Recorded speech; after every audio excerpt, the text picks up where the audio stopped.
It's a one-stop shop for anyone aspiring to join a professional institute, and in a country where a degree like this is a ticket to a career and a bright future. Career Launcher, the company that was formed by a young entrepreneur in 1995, stands out by living up to its promise. In 15 years, the startup that began from a small room in Satya's own house has grown into one of Asia's fastest-growing edu-corporates, with over 225 centers across India, the UAE and the US. Covering a wide range of areas from schooling to higher education, as well as vocational skill training and test preparation. We flash back and find out where the journey began. Satya, thank you so much for joining me. At 22, 23, you decided to be an entrepreneur. That's quite a leap of faith in the era that we're talking about. Tell me, what compelled you into entrepreneurship? To me, the first was a good starting point. I searched for what is it that I'm capable of, and then what is it that I love doing.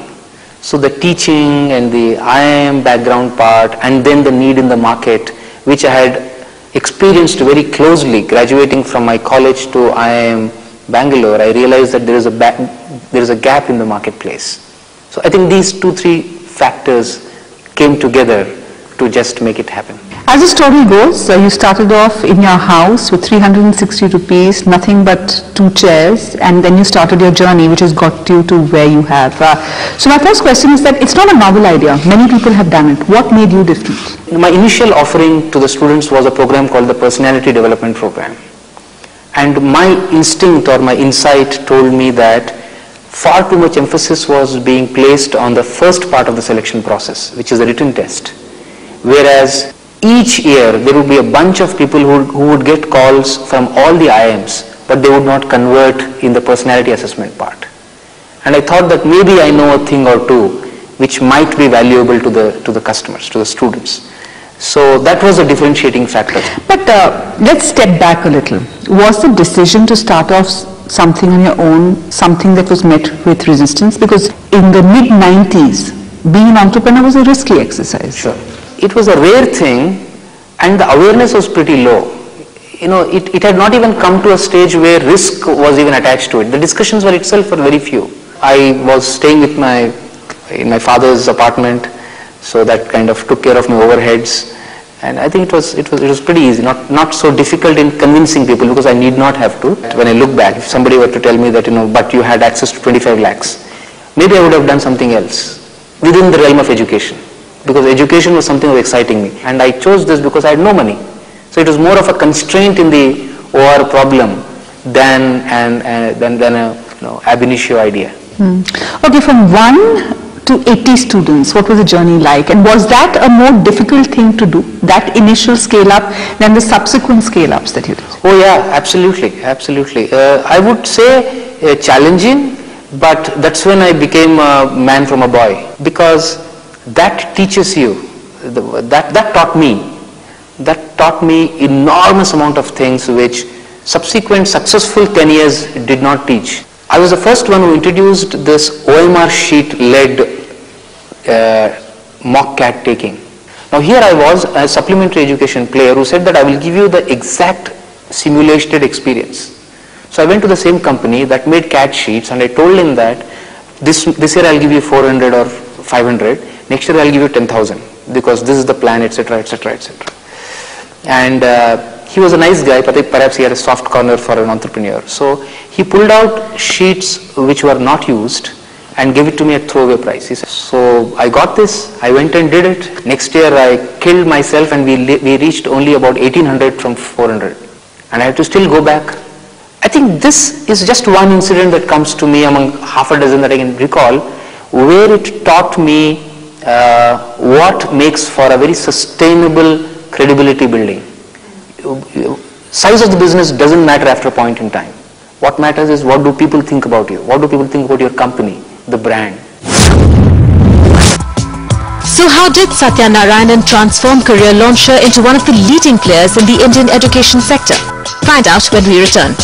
The franchisee idea, it gathered momentum, and that's because they saw that there was a real value in the technology backbone.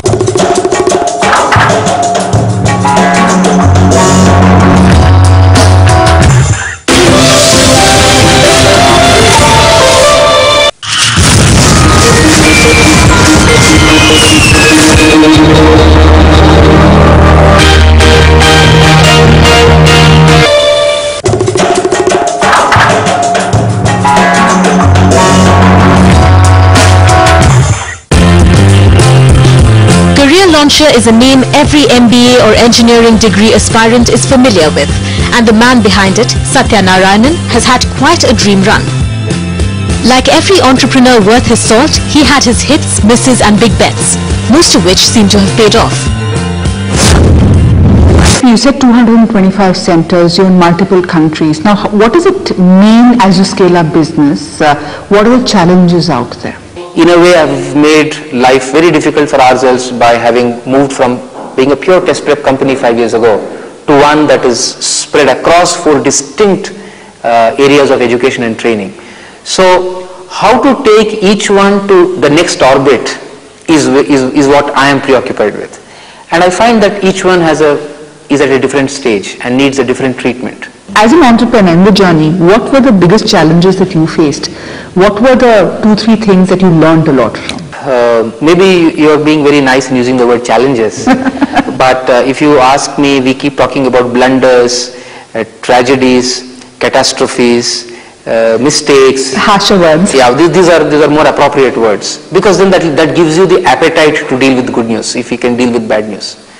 And I think without any hesitation, I can say that maybe 70% of what we did have been mistakes. Really? And when I say that, I'm talking about, what product to launch, what city to launch, who to hire. These are all decisions that one makes on a day-to-day basis. And I'm pretty certain in saying that 30% is a damn healthy rate. You get 30% right, you will get to Career Launcher. But you shouldn't make cardinal sins that destroys the brand. You can recover 2 bad financial years, but you can't recover a bruised, poor brand communication in terms of experience. So you have to be true to the product that you are offering. You have to be true to your customer. Yeah. But what do you have to do to take failure in your stride? What is the mental framework that you need? What you need is to be able to say with a sense of victory, I am sorry I made a mistake. And in entrepreneurship, it is about I'm sorry. Not just in entrepreneurship, I think in leadership, it is about your ability to say I'm sorry to a guy who's much junior to you. And if that is done, I think we learn to get on with life. Then you're not searching for the villains. Then people begin to respect you more. I think these are the things that are not taught. These are the things that's not spoken when we talk about entrepreneurship, and everything is rosy and pink. It is. There's no doubt about it. But there are these very wonderful moments which I think are very valuable.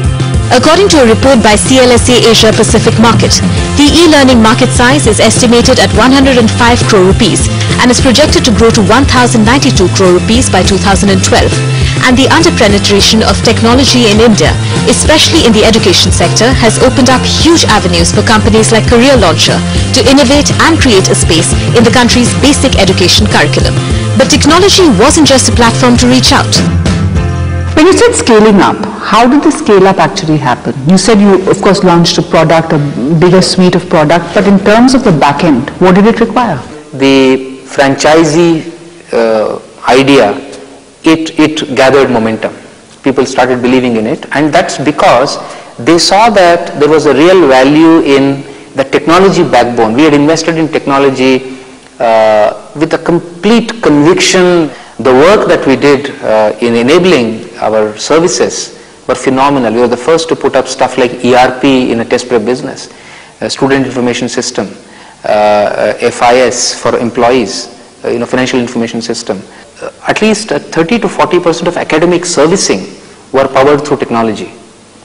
And that also gave us the control over customer experience. All of these led to a very robust backbone around which all these branches could grow, and then sub branches could grow without the core structure getting too much of stress, and that worked phenomenally in our favor. Technology is still seen as an expense and not something that can generate additional revenue and help you scale up. Sure. So in your case, was it different also because there was a technological boom happening across the country, tech companies were in focus, all of you had some kind of a tech back?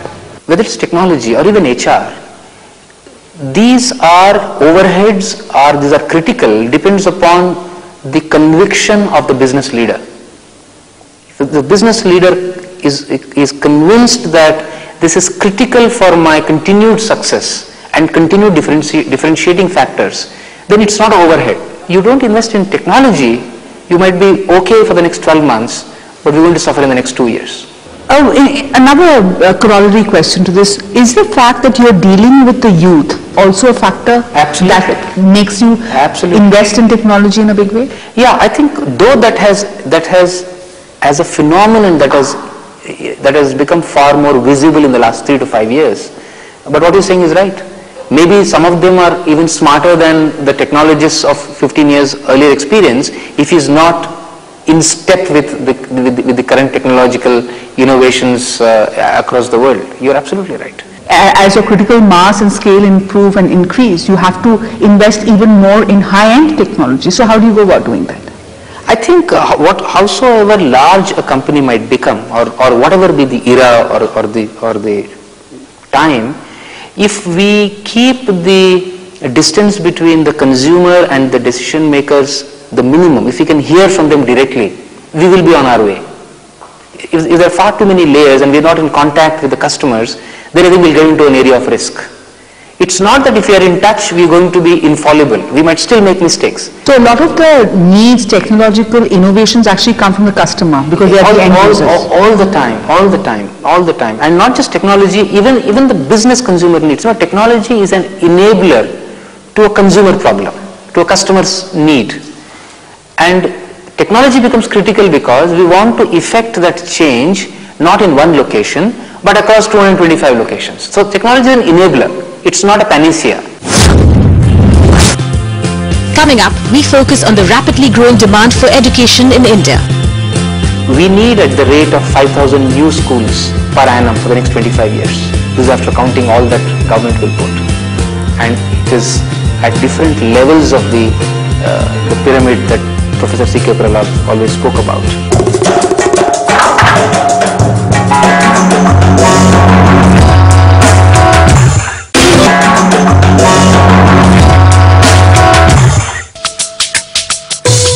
Education for all must be something mandated by the government. But look at the ground and you will see that it is far from being achieved. Ensuring quality education has been a big challenge for the government, and today it is turning to players like Career Launcher for help. In fact, using the technology platform, Satya Narayanan, the company's promoter, is betting big on reaching out. Let's look at the journey ahead, Satya. I mean, it's a fascinating story of how you've scaled up Career Launcher to what it is today, the multiple products you're in. Going ahead, how do you see brand Career Launcher actually progressing? What are the 3-4 areas that you're looking very big on?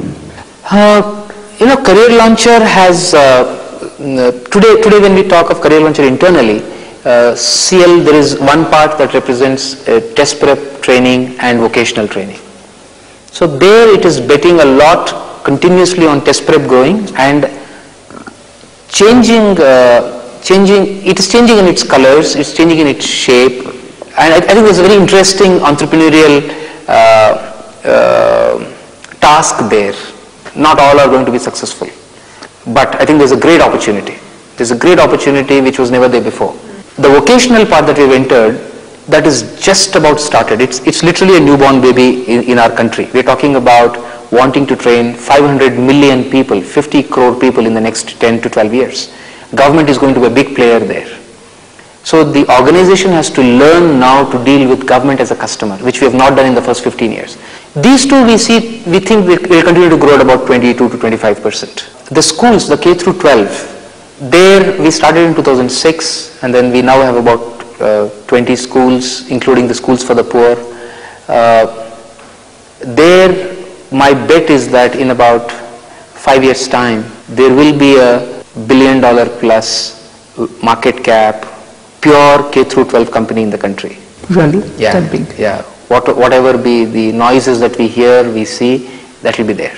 There will be a chain that will be running 4,000, 5,000 schools. I have no doubt about it. So there will be profitable, value-adding enterprises at 500 rupees a month school fee to 50,000 rupees a month school fee. I think that market is evolving. And we see ourselves playing a significant role there and hopefully be among the top 3, top 4 players there. Isn't Career Launcher success the failure of our education system? Isn't the platform much larger than an individual company can actually service? Sure, absolutely. There's no doubt about it. What needs to be done then? The reason Career Launcher found a place under the sun was because the mainstream educational institutions refused to look at their mandate with honesty. Their mandate was seen as perpetuating the CBSE curriculum to the student. So the student was incidental, CBSE was critical. When you go to college, they thought that a student's aspiration to get into a management school has nothing to do with this. I am doing BA economics, so why are you asking about anything else? So the aspirations of the child were peripheral, if not irrelevant. School must do everything possible to bring it into the system of education. But I think now it will begin to happen. You will be surprised now that government now brings out tenders to invite coaching institutions to come and provide coaching in government schools. In order to reduce the costs and tap into the high demand for education that exists, especially in rural India, there is a greater opportunity for companies to integrate technology with education in order to negate the importance of physical presence and reach every child in the country. Can technology help you leapfrog from 100,000 to 10? There's no other way. There's no other way. And what would the technological solution be? It could be anything. In today's context, we are right now experimenting with how do we use mobiles to deliver our services. It was VSAT and then moved on to internet. So internet is pretty much a mainstay now. But internet is less smarter than mobile in today's context because a 15-year-old is very comfortable doing all the surfing. So I think we need to just make sure that we don't get too much into the Kupastha Manduka of education. We have to stay afloat and learn from diverse industries how they're employing technology. And education has been a place where a lot of technology has been used. Historically, if you look at a lot of innovation, internet was founded in a university. So if we are open to technological innovations, we could actually partner with technology innovators, technology entrepreneurs, to come and use us as the beta institution, beta organization. What is fascinating about India is, Satya, any business, including ours, including yours, you're dealing with a multiplicity of markets. You also have a very, very basic level where, e-classrooms could be the answer to a lot of problems, for instance. How do you deal with this wide cross-section? And what is your answer for the bottom of the pyramid? Maybe my answer could be counterintuitive or actually maybe against the tide. But my belief and little bit of experience data-led is that the closer you go to the bottom of the pyramid, the more critical is your technology interventions and innovations. I would think that technology actually is a great, look at our mobile story as an example. Who has it benefited the most? It has benefited the rickshawala, our bhais who come to our homes. It has benefited me, but I would have afforded it even if it's 10 times the price. So to me, technology is more critical when we travel down down the pyramid. What is Career Launcher working with then? If you're looking at that below, down and a wider mass-based kind of a market, what are you dealing with? What are the innovations that you're dealing with? Just give you an example. Our MBA prep now, if you come to our center, if you get it 100 rupees, then if you do it on the web, you get it at 1/10 the price. On the K through 12 space, we have set up schools for the poor in interior Andhra. And our assertion is that we have a 6-acre standard school in Hyderabad. And we assert that in Kusumanchi or Khammam or Nalgonda, we offer the same quality of education at 200 rupees a month, in fact 175 rupees a month, whereas here it is 5,000 rupees a month. See, when you go and examine the cost factors, you will find that your land and building take away 7 out of 10 rupees. So can I knock that away as saying, this is a luxury, I don't need this, I need education. So it is about eliminating the non-essentials and focusing on what is most important. Looking ahead at your journey and looking back from what we have discussed, what is the biggest challenge and biggest opportunity that you foresee, Satya? Biggest challenge is execution. And I'm sure by saying that I'm stating the obvious, which means can you translate the idea into a measurable, executable project, take it to the ground, execute it, learn from it, come back and scale it 5 times, take it forward, scale it 50 times. I think that's going to be the art that we have to learn a lot more than what we have done in the past 10 years. Opportunity is phenomenal, and I don't think we need to even resort to the macroeconomic figures, etc., to justify it. It's just too humongous. In a country of our size, the largest education company is not even 500 crores. That tells me that anybody could be a winner. Thank you so much, Satya, for joining me today. Thank you, Mini. Thank you very much. It's wonderful.